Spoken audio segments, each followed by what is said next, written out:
የዚህ ታላቅ ደብር የስብከተ ወንጌል ኃላፊና የትርጓሜ መጻሕፍት መምህር፣ ክቡራን አባቶች፣ የዚሁ ታላቅ ደብር መምህራነ ወንጌል፣ ሰባክያነ ወንጌል፣ ሊቃውንተ ቤተ ክርስቲያን ያሬዳውያን፣ ክቡራን ዘማሪያን፣ ክቡራን የደብሩ ሰንበት ትምህርት ቤት መዘምራን፣ ክቡራን የእግዚአብሔር ልጆች አባቶች፣ እናቶች፣ ወንድሞችና እህቶች እንዲሁም ሕፃናት ሁላችሁም በልዑል እግዚአብሔር ስም እንደምን ዋላችሁ? እንደምን አመሻችሁ? አምላካችን እግዚአብሔር በዚህ ዕለት በዚህ ሰዓት በዚህ ቅዱስ ቦታ ተገኝተን ቅዱስ እና ሕያው ዘላለማዊ የሆነውን ቃሉን እየሰማን እንድንባረክ ስለፈቀደልን ስሙ ለዘላለም የከበረና የተመሰገነ ይሁን። የሊቃውንት አምላክ የምስጢር ባለቤት የቅዱሳን ፈጣሪ የአባቶቻችን አምላክ እግዚአብሔር በመካከላችን ተገኝቶ ምስጢርን ጥበብን እንዲገልጥልን የእርሱ ቅዱስ ፈቃድ ይሆንልን። በቅድሚያ ቃላችሁን ጠብቃችሁ የቤተ ክርስቲያንን መልእክት ሰምታችሁ በቤተ ክርስቲያኒቱ ቅጽር ግቢ ለመገኘት ሳትሰለችሁ በየጊዜው በየሳምንቱ እየተገኛችሁ የእግዚአብሔርን ቃል ለምትሰሙ ለሁላችሁም እግዚአብሔር ጸጋውንና በረከቱን ያድላችሁ። ከዚህ በፊት ስርዓተ ቤተ ክርስቲያን በሚል ርዕስ በተከታታይ ለ6 ሳምንታት የነቢያት ጾም ላይ እንደተመለከትን ታስታውሱ ይሆናል። ይህም 7 ምስጢራተ ቤተ ክርስቲያን ነው ከዛሬ ጀምሮ ለተወሰኑ ሳምንታት የምንማረው። ይህም በዛው በስርዓተ ቤተ ክርስቲያን ስር ነው የሚካተተው። ነገር ግን ያው 7ቱ ምስጢራተ ቤተ ክርስቲያን በሚል ርዕሰ ጉዳይ ቆይታ እናደርጋለን። ያው አብይ ክፍሉ ወይም አብይ ስልጠናው የስርዓተ ቤተ ክርስቲያን ትምህርት ሆኖ ነገር ግን 7ቱ ምስጢራተ ቤተ ክርስቲያን ብቻ በሚል በተከታታይ እነዚህን እንመለከታለን። በእርግጥ ያለን ጊዜ አብይ ጾም ላይ ምናልባት እንደ እግዚአብሔር ፈቃድ ከዛሬ ጀምሮ 5 አካባቢ የሚሆኑ ሳምንታት ናቸው የሚኖሩ። 5 ረቡዕ ወይም 5 ቀናት ማለት ነው። በእነዚህ በ5ቱም ቀናት 7ቱን ምስጢራተ ቤተ ክርስቲያን ተምሮ መጨረስ ሊከብድ ይችላል። ስለዚህ እኔ ያሰብኩት ምንድነው ቢያንስ ዋና ዋና የሚባሉትን 4ቱን ምስጢራተ ቤተ ክርስቲያን እነሱን እንመለከታለን። ያው ዋና ዋና የሚባሉት ያልኩት ለእናንተ መድረስ የሚገባቸው ነው እንጂ እያበላለጥኩኝ አይደለም። ለምሳሌ አሁን ምስጢረ ክህነት፣ ምስጢረ ቀንዲል እና ምስጢረ ንስሐ፣ እነዚህን 3ቱን ምስጢራት ሌላ ጊዜ ልንመድብላቸው እንችላለን። ምስጢረ ቀንዲል የሚባለው ለሕሙማን የሚፈጸም የስርዓተ ፈውስ ነው፣ የፈውስ ስርዓት ነው። ምስጢረ ንስሐ እንደሚታወቀው ስለ ንስሐ አባት፣ ስለ ንስሐ ልጅ፣ ስለ ንስሐ እንዴት እንደምንገባ ስለ እነዚህ ነው። ሰፊ ጊዜ ይፈልጋል። ምስጢረ ክህነት ደግሞ ለእናንተም አስፈላጊ ቢሆንም በዋናነት ግን ለካህናት ስለሆነ አስፈላጊ የሚሆነው። ስለዚህ እነዚህን 3ቱን ምስጢራት እናቆያቸውና 4ቱን ምስጢራተ ቤተ ክርስቲያን እንመለከታለን ማለት ነው። ምናልባት 5ኛውን ቀን እነዚህ 4ቱን በ4ቱ ቀናት እየደራረብንም ቢሆን ከተመለከትናቸው በኋላ በመጨረሻው ቀን 5ኛው ቀን ላይ ጥያቄና መልስ እናደርግና እንደባለፈው የሚመጡትን ጥያቄዎች የምንመልስበት ጊዜ ሊኖር ይችላል። ከዛ ውጭ ግን አስፈላጊ ከሆነና በተለይ የጥያቄዎቹ ስፋት ብዙ ከሆነ እናንተ የምትጠይቁት ጥያቄ እና ፈቃደኞች ከሆናችሁ ከፋሲካ በኋላ 1 ሳምንት 2 ሳምንት አሳልፈን ነፃ በሆነ ጊዜ መገናኘት እንችላለን። ለጥያቄ መልሱ ብቻ የተዘጋጀ መርሃ ግብር ብቻው ማዘጋጀት እንችላለን። ዞሮ ዞሮ ግን ምንም ሳይገባችሁ ግራ የሚያጋባ ነገር በውስጣችሁ ጥርጣሬ የሚፈጥር ነገር ይዛችሁ እንዳትሄዱ እሱን ግን አደራ ለማለት እወዳለሁ። እና በጣም አንገብጋቢም ከሆነ ተከትላችሁኝም ልጠይቁኝ ትችላላችሁ ከትምህርቱ በኋላ ማለት ነው። የግድ ማደር መዋል የሌለበትም ጥያቄ ከሆነ ማለት ነው። እና ከዛሬ ጀምሮ 7ቱ ምስጢራተ ቤተ ክርስቲያንን 4ቱን እነዚህን የምንመለከት ይሆናል። እግዚአብሔር ጉባኤያችንንም ዕለቶቻችንንም እንዲባርክልን የእርሱ ቅዱስ ፈቃድ ይሆንልን። ለአባቶቻችን ለነቢያት ለሐዋርያት ምስጢርን ጥበብን የገለጠ አምላክ ለእኛም ይግለጥልን። እዚህ ላይ መጀመሪያ ላይ የምታዩት ስክሪኑ የሚታያችሁ መላእክት፣ ሰው፣ ክርስቲያን፣ መላእክት የሚሉ እነዚህን 3 ቃላት አስቀምጫለሁኝ። ወደፊት በዝርዝር የምንመለከተው ይሄ ነው። ምስጢረ ጥምቀት ላይ ብቻ ሳይሆን ምስጢራት ለምንድን ነው የሚፈጸሙልን ወይም ደግሞ ምስጢራትን የምንፈጽመው ለምንድን ነው የሚሉ ጥያቄ የሚመለሱት በዚህ ነው። ከበድ ያለ የሚመስል ሊሆን ይችላል፣ ግን በደንብ ከተከታተላችሁት ግልጽ ይሆናል። የተጠቀምኳቸው ምንጮች ያው እኔ ብጠቀማቸው ብቻ ሳይሆን አጠቃላይ ለሥርዓተ ቤተክርስቲያን ለሰባቱ ምስጢራተ ቤተክርስቲያን ምንጮች በዋናነት እነዚህ ሶስቱ ናቸው። ዋቢ መጽሐፍት ወይም ሪፈር የሚደረጉ መጽሐፍት አንደኛ 81 ቅዱሳት መጽሐፍት የሚባሉት ናቸው። 81 ቅዱሳት መጽሐፍት ማለት ነው። እነዚህ 81 ቅዱሳት መጽሐፍት የሚባሉት 46 ብሉያት፣ 27 የሐዲስ ኪዳን መጽሐፍትና 8ቱ የሥርዓት መጽሐፍት ተብለው የሚታወቁ ከነዚህ ነው። ሰባቱ ምስጢራተ ቤተክርስቲያን የሚቀዱት የሚጠቀስላቸውም ከነዚህ ነው። ሁለተኛ መጽሐፍተ ሊቃውንት ለምሳሌ እንደ ሃይማኖተ አበው አይነት የተለያዩ እነ ቅዱስ ቄርሎስ፣ እነ ቅዱስ ዮሐንስ አፈወርቅ፣ እነ ቅዱስ አትናቴዎስ በተለያዩ ጊዜ የተናገሯቸው እነሱን ሪፈር እናደርጋለን። ስለዚህ ዋቢ ምንጮቻችን ሁለተኛ እነዚህ ናቸው። ሶስተኛ የቅዱስ ሲኖዶስ ውሳኔዎች እና መጽሐፍተ ቀኖናት አጠቃላይ ከሲኖዶስ ከሐዋርያት ሲኖዶስ ጀምሮ በተለያየ ጊዜ አባቶቻችን በየጊዜው የሚወስኑትን ውሳኔ እሱን ሪፈር እናደርጋለን። ይሄ የቅዱስ ሲኖዶስ ውሳኔዎች የሚለው በሐዋርያት ጊዜ የነበረው ብቻ ሳይሆን አሁንም ያለው ቅዱስ ሲኖዶስ የሚወስነውን ውሳኔ እንደ ዋቢ እንደ ምንጭ መጥቀስ ይቻላል። በነገራችን ላይ ያው ቅዱስ ሲኖዶሱ በተለያየ ጊዜ ሊያሻሽለው ይችላል ከፈለገ። ለምሳሌ በ2010 የወሰነውን ውሳኔ አሁን 2018 ላይ ትክክል አይደለም ወይም ደግሞ በዚህ ቅር ብሎ ሊወስን ይችላል። እኛ ግን እስከሚሻር እና እስከሚሻሻል ድረስ ያንን እየጠቀስን እንቀጥላለን። ስለዚህ የቅዱስ ሲኖዶስ ውሳኔዎች ስንል እነሱንም ያካትታል። እነዚህ ምንጮቻችን ናቸው። ሰባቱ ምስጢራተ ቤተክርስቲያን ያው በዝርዝር ለማሳየት ያህል የመጀመሪያው ምስጢረ ጥምቀት፣ ሁለተኛ ምስጢረ ሜሮን፣ ሶስተኛ ምስጢረ ቁርባን፣ አራተኛ ምስጢረ ክህነት፣ አምስተኛ ምስጢረ ንስሐ፣ ስድስተኛ ምስጢረ ቀንዲልና ሰባተኛ ምስጢረ ተክሊል ናቸው። ቅደም ተከተሉን በመጠበቅ አይደለም እነዚህ የተዘረዘሩት። ያው እኛ የምንመለከተው አራቱን ስለሆነ ቅደም ተከተሉን በኋላ የምንመለከተው ይሆናል። ይሄ ምናልባት እንግሊዘኛ ምንጮችን ሪፈር ለምታረጉ ሰዎች ነው ያስቀመጥኩት። the seven sacraments of the church የሚባሉ የቤተክርስቲያን ሰባቱ ምስጢራት ተብለው የሚገለጡ ወይም ደግሞ holy sacraments ቅዱሳት ምስጢራት እየተባሉ ይጠራሉ። መሐላ ማለት ነው፣ ውል ማለት ነው፣ ኪዳን ማለት ነው። እና በዚህ አጋጣሚ እነዚህ ሰባቱ ምስጢራት ኪዳን የሚፈጸምባቸው ናቸው፣ ውል የሚፈጸምባቸው ናቸው፣ መሐላ የሚፈጸምባቸው ናቸው። ሰባቱ ምስጢራተ ቤተክርስቲያን የሚባሉት ምስጢራት ግን ተብሎ ሲጠራ አሁን ብዙ ሰው ምስጢር ሲባል ይሄ ማይነገር የሚደበቅ የሚሸሸግ የሚመስለው ሰው አለ። እንደዛ አይደለም። ምስጢር በብዙ አውድ ይፈታል። አንዱ ምስጢር የሚባለው ረቂቅ ስለሆነ ነው። ረቂቅ ስለሆነ ማለት ለምሳሌ አሁን በምስጢረ ጥምቀት ውሃው ይባረካል። ውሃው ግን ሲባረክ እኛ ሳናየው እኛ ሳንገነዘበው እኛ ሳንረዳው ግን አምነ ነው ብቻ ከክርስቶስ ጎን የሚፈስ ቅዱስ ውሃ ይሆናል። ይኸውን ረቂቅ እንዴት ይሆናል ብላችሁ ካህኑንም ብትጠይቁት ፓትርያርኩንም ብትጠይቁ ማስረዳት የሚችል ማንም የለም። ምስጢረ ቁርባንን ብትመለከቱ ህብስቱ ተለውጦ ስጋው ለእግዚአብሔር ይሆናል፣ ወይኑ ተለውጦ ደሙ ለእግዚአብሔር ይሆናል። እንዴት ብላችሁ ዲያቆኑንም ቄሱንም ፓትርያርኩንም ብትጠይቁ እንዴት እንደሆነ ማስረዳት የሚችል ማንም የለም፣ የበቁ ቅዱሳንም ቢሆኑ። ስለዚህ እነዚህ ምስጢራት ናቸው፣ ረቂቅ ናቸው።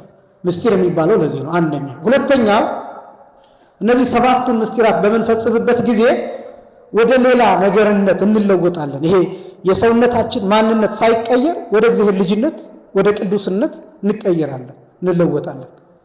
ይህን ማስረዳት የሚችል የለም። ልክ ምን እንደማለት መሰላችሁ? ለምሳሌ ስልኮቻችንን አንስተን ከዋይፋይ ጋራ ኮኔክት ብናደርግ ወይም ዳታ ብናበራ ከዓለም ጋራ ኮኔክትድ እንሆናለን። በዛ ቅጽበት ግሎባላይዝድ እንሆናለን። ግን ስልካችን ዝግ በነበረበት ሰዓት፣ ዋይፋይ ባልከፈትንበት ሰዓት፣ ዳታ ባላበራንበት ሰዓት ግን ብቻችን እናያለን ነው። ከኢንፎርሜሽን ሩቅ ነው። ዓለም ምን እየሆነ እንደሆነ አናውቅም።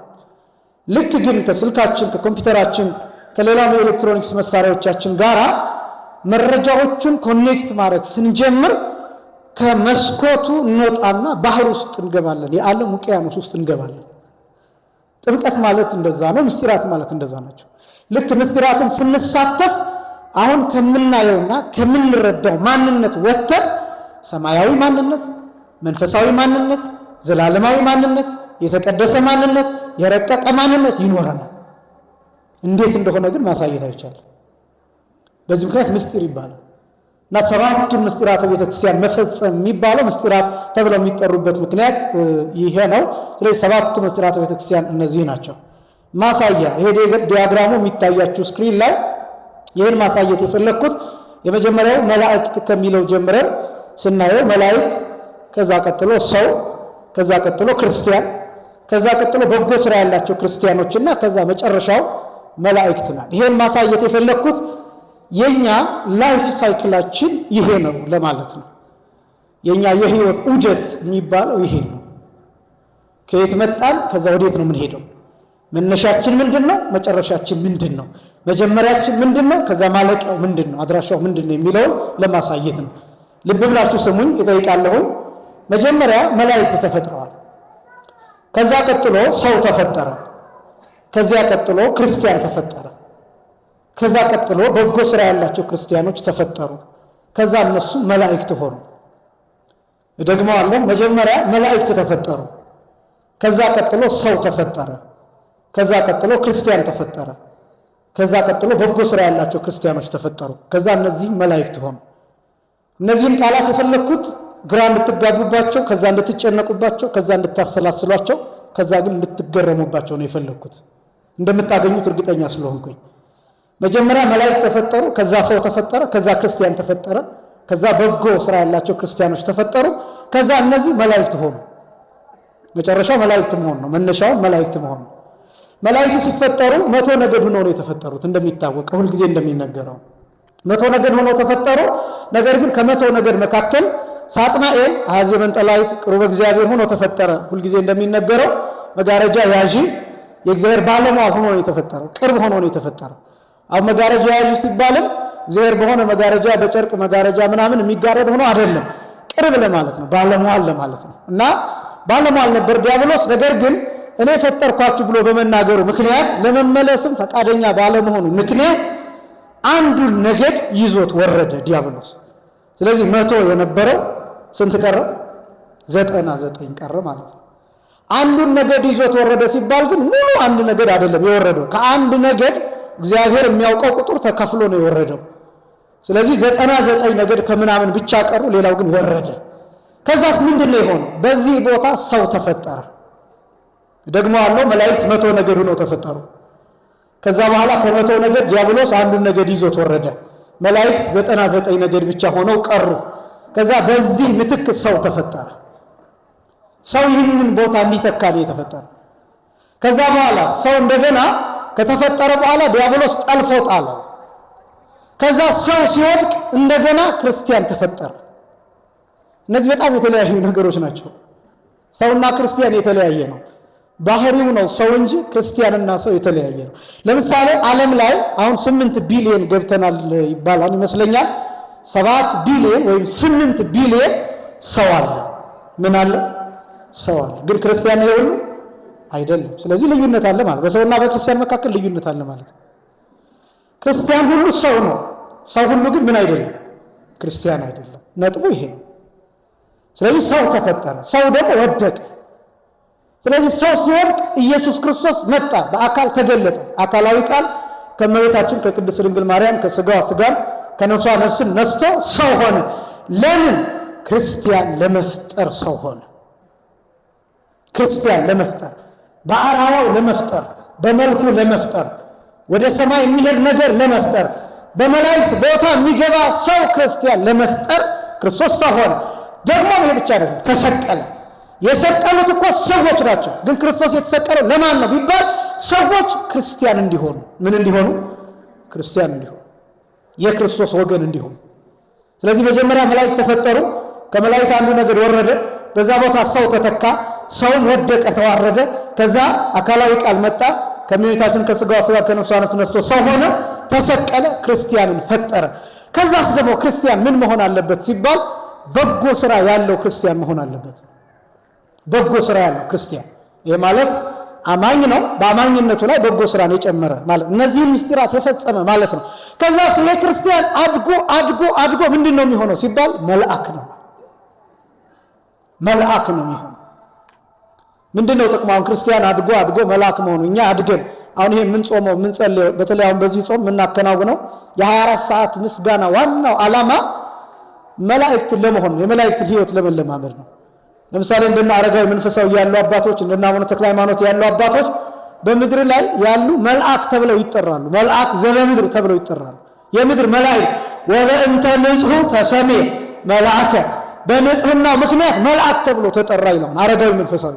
በጣም ረቂቅ ከመሆኑ ከመብቃቱ የተነሳ ሰውነቱ ሳይለወጥ ይሄ አራቱ ባህሪያት ሳይለወጡ ግዘፉ ሳይለወጥ ባለበት ግን የበቃ የተሰወረ ስለሆነ መልአክ ተብሎ ይጠራል። አቡነ ተክለ ሃይማኖትም እንደዛው በረከታቸው በሁላችንም ላይ ይደርብን። ስለዚህ የመጨረሻው መልአክ መሆን ነው። እነዚህን በየሂደቱ በየመንገዱ እያብራራን ስለምንሄድ ግልጽ ይሆንላቸዋል። መላእክት ሲፈጠሩ 100 ነገድ ሆነው ተፈጠሩ። ስክሪኑ ላይ እንደምትመለከቱት ሳጥናኤል ሲባረር አንዱን ነገድ በከፊል ይዞት ወረደ። 99 ነገድ ቀሩ። አንዱ ነገድ ብቻ የማይታወቁ ቁጥሮችን ይይዟል። ይሄ ማለት 99 ነገድ ሲባል መላእክት በአንድ ነገድ ውስጥ እልፍ አእላፍ ጭራሽኛ ቢሊየን ትሪሊየን ምናምን እያልን ልንቆጥረው የማንችለው ቁጥር በአንድ ነገድ ውስጥ አለ። እንደ ክረምት አግቢ ነው የሚባሉት መላእክት በጣም ከብዛታቸው የተነሳ አንዱ ነገድ ብቻ የማይታወቁ ቁጥሮችን ይዟል። ከሳጥናኤል ነገድ ወይም አጋዕዝት ተብለው የሚጠሩት ከቅዱስ ሚካኤል ሰራዊት ተደርበዋል። ያ ማለት አንዱ ነገድ ሲወርድ ሙሉ አይደለም ብያችኋለሁ። ተቋርጠው የቀሩት ጥቂቶቹ ከዲያብሎስ ጋር ያልወረዱት ከቅዱስ ሚካኤል ተደርበው ቅዱስ ሚካኤል አለቃቸው እንዲሆን ተደርገዋል። ሌጊዮን እየተባሉ ይጠራሉ። አጋዕዝት ተብለው ይጠራሉ። ሰው የተፈጠረው በወደቁት መላእክት ፋንታ ነው። ስለዚህም የሚጠበቀው መልአክ ሆኖ የመላእክትን ቦታ እንዲሸፍን ወይም እንዲተካ ነው። የዚህ ማጠቃለያ ሐሳብ ይሄ ነው። በተርጉማን የሚሉትን አንድ ሐሳብ ብቻ ላስታውሳችሁ። በተለይ የማቴዎስ ወንጌል ምዕራፍ 13 ቁጥር 49 ጀምሮ መረብ አሳ የሚያጠምድ ሰው መረቡን ወደ ባህር ይጥላልና ባህሩ ላይ ከጣለ በኋላ መረቡ አሳው ሲሞላው መረቡን ያነሳዋል እና ከዛ በኋላ ውጭ ያወጣና መረቡ ላይ የገቡትን የማይረቡ አሳዎችን እየመረጠ ይጥላቸዋል። ጥሩዎቹን ግን ይዟቸው ይሄዳል፣ ወደሚፈልገው ቦታ ያስቀምጣቸዋል። እና ይህንን የኛ ሊቃውንት ሲተረጉሙ መረብ የተባለው ወንጌል ነው። መረብ የተባለችው ቤተክርስቲያን ናት። መረብ የተባለው እግዚአብሔር ስልጣን ነው። መረብ የተባለው እግዚአብሔር ፈቃድ ነው። ወደ ምድር ይጣልና ወደ ምድር ከተጣለ በኋላ የሚፈለጉት አሳዎች በመረቡ ላይ ይካተታሉ። ምን ማለት ነው? እነዚህ ክርስቲያኖች ቁጥራቸው በወረደው በዲያብሎስ ነገድ ልክ ሲሆን ያን ጊዜ ዓለም ያልፋል ይላሉ። ግልጽ አደርጋለሁ። ይሄንን የወረደው በሚወጣው ቁጥር ልክ ሲሆን ዓለም ያልፋል። ላስብላችሁ። የወረደው በሚወጣው ቁጥር ልክ ሲሆን ዓለም ያልፋል። ሚዛኑን አያችሁት? ለምሳሌ እናንተ አሁን ሚዛን ስትለኩ 1 ኪሎ ብረት 1 ኪሎ ግራም ብረት እዚህ ታስቀምጣላችሁ። 1 ኪሎ ግራም ስኳር እዚህ ታስቀምጣላችሁ። እኩል ሲሆን ነው አይደለም 1 ኪሎ ግራም የሚባለው፣ ባላንስድ ሲሆን ማለት ነው፣ ሲመጣጠር። ይሄ ማለት ነው በወረደው ቁጥር ልክ የሚወጣው ቁጥር ልክ ሲሆን፣ የወረደው ቁጥር የዲያብሎስ ነገድ ቁጥር ነው፣ የሚወጣው ቁጥር ደግሞ የክርስቲያኖች ቁጥር ነው። ምን ማለት ነው? የወረደው ቁጥር የዲያብሎስ ነገድ ቁጥር ነው፣ የሚወጣው የጎደለውን የመላእክት ቁጥር ልክ ሲሞላ ያን ጊዜ ዓለም ያልፋል። እኔ በጣም ነው የሚገርመኝ። ለምሳሌ በወንጌል ራሱ ጌታችን የመሰለው ምሳሌ አለ። ለአንድ ሰው 100 በጎች ነበሩት። ስንት በጎች ነበሩት? 100 በጎች። ከዛ አንዱ ቢጠፋ ስንቱን ትቶ 99ን ትቶ ስንት ፍለጋ ሄደ? አንዱን ፍለጋ ሄደ። ይሄ ነው 99ን ትቶ ማለት 99ን ነገር ትቶ። ቅዱስ ያሬድ ይህንን ተርጉሞታል። አዲጎ ተስዓ ወተስዓተ ነገደ 99ን ነገር ትቶ አንዱን ፍለጋ ወደ ምድር መጣ። ያ በግ ምንን ይወክላል ቢባል ሰዎችን ይወክላል። እነ ቅዱስ ቄርሎስ ይህንን መስለውታል። በጉ ዝም ብሎ በግ እንዳይመስላችሁ ይላሉ። የፀጉሩ ቁጥር፣ የቀንዱ ቁጥር፣ የውስጡ አካል ቁጥር የሰው ልጆችን ቁጥር የሚወክል ነው። እግዚአብሔር ባወቀ የፀጉሩ ቁጥር በጉ ሲገኝ ምን ሆነ መገኘት አለበት? እግሩ ሳይሰበር፣ አውሬ ሳይበላው፣ ሳይሞት፣ ሬሳው አይደለም እንዲገኝ የሚፈለገው። ተሰብሮ እንዲገኝ አይፈልግም። ጅብ ሆዱን ቀዶት እንዲገኝ አይፈልግም። በጉ በጤናው መገኘት አለበት። ከዛ በጉ በጤናው ሲገኝ ምን ያደርጋል? የበጉ ጠባቂ በጉን ያነሳና ይሸከመዋል። እየነዳ አይደለም የሚወስደው፣ ልብ በሉ፣ ይሸከመዋል። ለምን የሚሸከመው? ፍቅሩን ለማሳየት። ጌታ ያልሆነ ምሳሌ አይመስልም፣ ባልሆነ ምሳሌ አይናገርም። እና እሸከማችኋለሁ ሲል ነው መስቀል ላይ ተሸክሞናል። ክብር ለስሙ ይሁን። ስለዚህ ይሄ በጉ የኛ ምሳሌ ነው። ይሄ በግ ሲገኝ ያን ጊዜ የመላእክት ነገድ ቁጥር ልክ ሲሆን ዓለም ያልፋል፣ ዓለም ይወሰዳል፣ ዓለም ይነሳል። ይሄ የሚፈጸመው በጥምቀት ነው። ክርስቲያን ምን ማለት ነው ደግሞ ወደሚለው እንምጣ። አሁን ጥምቀትን የምናየው ክርስቲያን ለመሆን የሚያስፈልግ ስለሆነ እንዴት ነው የምንጠመቀው የሚሉ ከማየታችን በፊት ክርስቲያን የሚለውን እናያለን። መላእክትን አየን፣ ከዛ ሰው አየን፣ ከዛ ክርስቲያን አየን። መጀመሪያ መላእክት ተፈጠሩ፣ 100 ነገድ ነበሩ። አንዱ ነገድ ወረደ፣ በዚያ ቦታ ሰው ተተካ፣ ሰው ተፈጠረ። አሁንም ግን ሰው ተዋረደ። ሰው ከተዋረደ እንደገና እግዚአብሔር ክርስቲያንን ፈጠረ። ከሰው ወገን ክርስቲያንን ፈጠረ፣ የክርስቲያንን ማህበር ፈጠረ። ለመሆኑ ክርስቲያንስ ማለት ምን ማለት ነው የሚለውን እሱን ደግሞ ላሳይ። ክርስቲያን ማለት አንደኛ በሐዲስ ተፈጥሮ የተፈጠረ ማለት ነው። በጣም ብዙ ሐሳቦች ጋር የምንተላለፈው በዚህ ምክንያት ነው። ጥንተ ተፈጥሮና ሐዲስ ተፈጥሮ ተብሎ የሚጠራል በእኛ ሊቃውንት አገላለጥ። ጥንተ ተፈጥሮ የሚባለው መጀመሪያ የተፈጠርንበት ነው፣ ፍጥረት የተፈጠረበት። ሐዲስ ተፈጥሮ የሚባለው ሁለተኛ በጥምቀት የተሰራንበት መሰራት ነው። ሐዲስ ተፈጥሮ የሚባለው ጥንተ ተፈጥሮ መቼ ተከናወነ? ዓርብ። ሐዲስ ተፈጥሮ መቼ ተከናወነ? ዓርብ። ጥንተ ተፈጥሮ መቼ ተከናወነ ወይም ሰው መቼ ተፈጠረ ቢባል ዓርብ። እንደገና ሰው ክርስቲያን መቼ ተፈጠረ? ዓርብ ዕለት። ጥንተ ተፈጥሮ በማን ተፈጠረ? በእግዚአብሔር። ሐዲስ ተፈጥሮ በማን ተከናወነ? በራሱ በእግዚአብሔር። ማን? እግዚአብሔር ወልድ ኢየሱስ ክርስቶስ በተለየ አካሉ መስቀል ላይ ሆኖ። በጥንተ ተፈጥሮ ጊዜ ምን ተከናውኗል? የሰው ስጋ፣ አጥንት፣ ጅማት፣ እነዚህ አራቱ ባህሪያትና ከዛ የነፍስ 3 ጠባያት ተገናኝተዋል። በሐዲስ ተፈጥሮ ምን ተፈጠረ? ስጋ ታደሰ፣ ነፍስ ታደሰች። ስጋና ነፍስ መንፈስ አንድ ላይ ሆነው ዳኑ። ይሄ መቼ ተከናወነ? ዓርብ። በጥንተ ተፈጥሮ ምን ተፈጠረ? የሰው ልጅ መልክና አርአያ ሥላሴን መስሎ ተፈጠረ። ከዛስ ምን ሆነ? በኃጢአት ጎሰቆለ። ከዛስ በሐዲስ ተፈጥሮ ምን ሆነ? ክርስቶስ በመስቀል ተሰቅሎ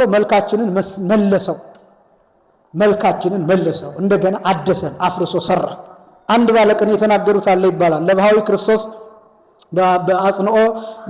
ክርስቶስ በማየ ሐዲስ ጥምቀት የሚል አጽንኦ ለሰብእና ለህኩት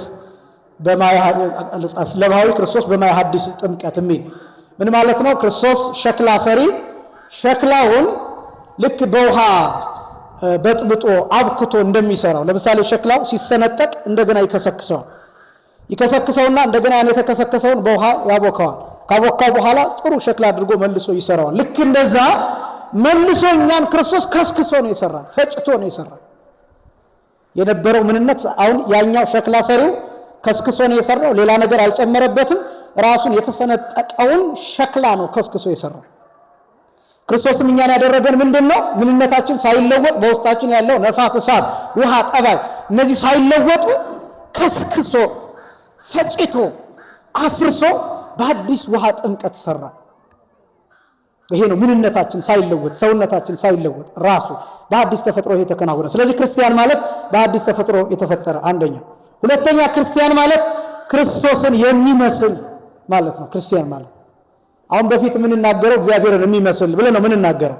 ክርስቶስን መምሰልም እግዚአብሔርን መምሰል ነው።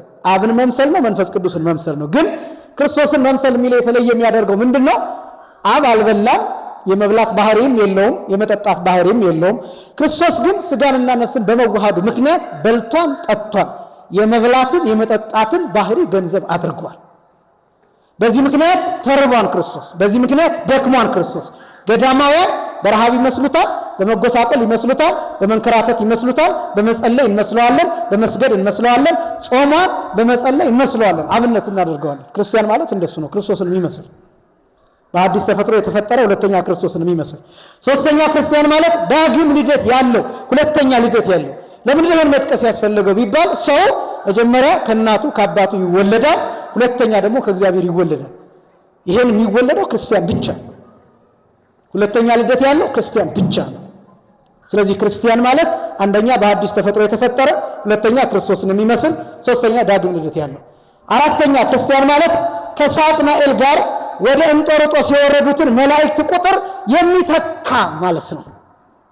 አንድ ነፍስ በአንድ ቀን በ40 ቀን በ80 ቀን ወይም ከዛ ውጭ በሆነ ወደፊት እንደምናየው በሚጠመቅበት ሰዓት ቁጥሩ ከመላእክት ይሆናል። ከዛስ በመላእክት ዘንድ ማህሌት ይቆማል፣ በመላእክት ዘንድ ወረብ ይወረባል፣ በመላእክት ዘንድ ምስጋና ይደረጋል።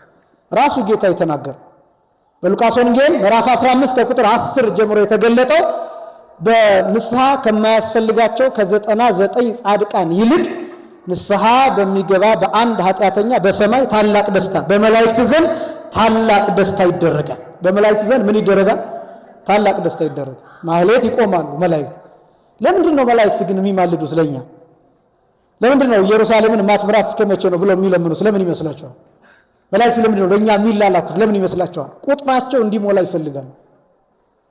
ቁጥራቸው ይሄ 99 ነገር የሚለው 100 እንዲሆን 100 የሚሞላ መቼ ነው? እኛ ንስሐ ስንገባ፣ እኛ ስንጠመቅ፣ እኛ የእግዚአብሔር ልጆች ስንሆን፣ ስንቆርብ፣ ስጋውን ደሙን ስንቀበል ያን ጊዜ መላእክት ደስ ይላቸዋል። ለምን?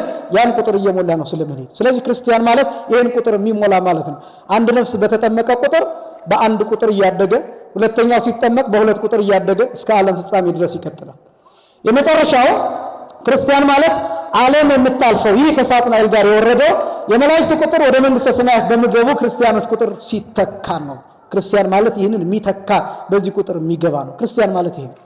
ከዛ ቀጥሎ ነው እንግዲህ ወደ ምስጢረ ጥምቀት የምንመጣው። ምክንያቱም አሁን ክርስቲያን መሆን ይሄ ነው። ትርጉሞቹን አየን። ክርስቲያን ለመሆን ምን ያስፈልጋል? ምስጢረ ጥምቀትን ማየት የሚቻለው ከዚህ ቀጥሎ ነው። አሁን አንዳንድ ነገሮችን ዝም ብለን ደርሰን ልክ ይሄ የጅብ ችኩል ቀንድ ይነክሳል እንደሚባለው ደርሶ ቀንድ ከመንከስ የአንድ ነገር መግቢያው ምንድነው መነሻው ምንድነው የሚለውን ከማሳየት አንጻር ነው። ቪዲዮዎች አሉ ይቀመጣሉ። እንደው ግልጽ ያልሆነ እንኳን ቢሆን እዛ ላይ መመልከት ይቻላል። ከዛ ውጪ መጋቤ ሐዲስ መምህር ይስሐቅ እንደተናገሩት መጨረሻ ላይ ደግሞ ስላይዱን ስለምንሰጣችሁ ደጋግማችሁ ታዩታላችሁ። ደግሞ ያልገባችሁም ከሆነ ደግሞ ካለ የጥያቄዎች ሁኔታ ስለሚመቻችሁ፣ ስለዚህ ሐሳቡን በዚህ መልኩ እንድትከተሉት ስለምፈልግ ነው። መጀመሪያ መላእክትን አየን። ከዛ ቀጥሎ ሰው ተፈጠረ አልን፣ በመላእክት ቦታ በጎደለው። ከዛ ደግሞ ሰው ወረደ ተዋረደ፣ በሰው ላይ ደግሞ ከሰው ክርስቲያን ተፈጠረ። ክርስቲያን ማለት ምን ማለት እንደሆነ አየን። ክርስቲያን ለመሆን ምን ያስፈልጋል ቢባል 3 ነገሮች ያስፈልጋሉ። አንደኛው ማመን ያስፈልጋል። ሁለተኛው መጠመቅ ያስፈልጋል። ሶስተኛ ክርስቲያናዊ ስራ መስራት ያስፈልጋል። ክርስቲያን ለመሆን ነው፣ ለመምሰል አይደለም፣ ለመሆን ነው። ክርስቲያን የሚባለው የትኛው ነው? ክርስቲያን የሚባለው በየትኛው መስፈርት ሲያልፍ ነው? ክርስቲያን ብለን የምንጠራው ክርስቲያን ተብለን የምንጠራው በየትኛው መስፈርት ሲያልፍ ነው? አንደኛ ማመን፣ ሁለተኛ መጠመቅ፣ ሶስተኛ ክርስቲያናዊ ስራ መስራት። አሁን ማመን የሚለው ዴፊኒሽኑን ብቻ ነው የማስቀምጠው። ምክንያቱም ማመን የሚለውን ለማሳየት የነገር ሃይማኖት የትምህርት ሃይማኖት ትምህርት ይፈልጋል። የመጀመሪያው የትምህርት መሰረት የሚባለው ይሄ ነው። ማመን የሚለውን ለማብራራት የትምህርት ሃይማኖት ኮርስ መሆን አለበት፣ የነገር ሃይማኖት ኮርስ መሆን አለበት። ማመን ሁለት ነገሮችን ነው። አንደኛ በሥላሴ አንድነት እና ሶስትነት አንደኛው፣ ሁለተኛው በእግዚአብሔር ወልድ ሰው መሆን ወይም በምስጢረ ሥጋዌ ማመን። እምነት የሚባለው ይሄ ነው። ሃይማኖት የሚባለው ይሄ ነው። እደግመዋለሁ። የመጀመሪያው በሥላሴ አንድነት ሶስትነት፣ ሁለተኛው በምስጢረ ሥጋዌ ማመን ወይም ወልደ እግዚአብሔር ሰው እንደሆነ ማመን። ሃይማኖት የሚባለው ይሄ። እነዚህ የሌሉት ሰው አሁን የመጀመሪያው ምስጢረ ሥላሴ ነው፣ በሥላሴ አንድነት ሶስትነት ማመን ያልኳችሁ። ሁለተኛው ደግሞ ምስጢረ ሥጋዌ ነው። የትኛው ምስጢራት አሁን የምናያቸው 7 ምስጢራን ብለን የምናያቸው በእነዚህ 2 ምስጢራት የተጠቀለሉ የተሰቀሉ ናቸው። በእነዚህ 2 ምስጢራት የተጠቀለሉ የተሰቀሉ ናቸው። እዚህ ምስጢረ ቁርባን፣ ምስጢረ ሥጋዌ፣ ምስጢረ ጥምቀት፣ ምስጢረ ትንሣኤ ሙታን እያልን የምናያቸው፣ ምስጢረ ክህነት፣ ምስጢረ ንስሐ፣ ምስጢረ ቀንዲል እያልን የምናያቸው በሙሉ በእነዚህ 2 ምስጢራት የታሰሩ ናቸው። እነዚህ በጣም አዕማደ ምስጢር ተብለው 2ቱ የምስጢር ምሰሶ ተብለው የሚጠሩት ልክ እንደዚህ ኮለን በቀኝና በግራ እንዳለው ልክ እንደዚያ ምሰሶ የሚባሉት እነዚህ ምስጢረ ሥላሴና ምስጢረ ሥጋዌ ናቸው። እነዚህን የሳተ ሰው ይቅርታ የማይደረግለት ዳይጸ ልሳን ካልሆነ በስተቀር ካልተጸጸተ በስተቀር ንስሐ ካልገባ በስተቀር ይቅርታ የማይደረግለት ተወግዞ የሚለይበት የመጀመሪያው እነዚህ ምስጢራት ናቸው። እነዚህን የማያምን ሰው ክርስቲያን አይባልም። በነገራችን ላይ ከሌሎቹ ከብዙዎች አሁን ከፕሮቴስታንት ወንድሞቻችን ጋር ትልቁ ልዩነት ያለን እዚህ ላይ እምነት ምንድን ነው የሚለው ዴፊኒሽን ላይ እና ከዛ ቀጥሎ የክርስቶስ ሰው መሆን ላይ። ለምሳሌ እኛ ክርስቶስ ሰው ሆነ ከዛ አምላክ ነው እንላለን። እነሱስ ሰው ነው ነው የሚሉት። ሰው ብቻ ነው በቃ ብቻ የሚላ እምነት ብቻ፣ ኢየሱስ ብቻ፣ ሰው ብቻ፣ መጽሐፍ ቅዱስ ብቻ፣ ጸጋ ብቻ ምናምን እንደዚህ መንፈስ ቅዱስ ብቻ የሚሏቸው እነዚህ ብቻ ብቻ ብቻ የሚሏቸው ነገሮች አሉ። እነዚህ ደግሞ በጣም አደገኛ ኮንክሉዥኖች ናቸው፣ አደገኛ መደምደሚያዎች ናቸው። እና ከብዙዎቹ ጋር የምንለያየው በዚህ ነው። እና ይሄ ግን ጊዜ አይደለም። ለማንኛውም ማመን የሚባለው አንድ ክርስቲያን እነዚህን ማወቅ አለበት። ሕፃናትን በተመለከተ ወደፊት የምናየው ይሆናል። ስለዚህ ማመን ይሄ ነው።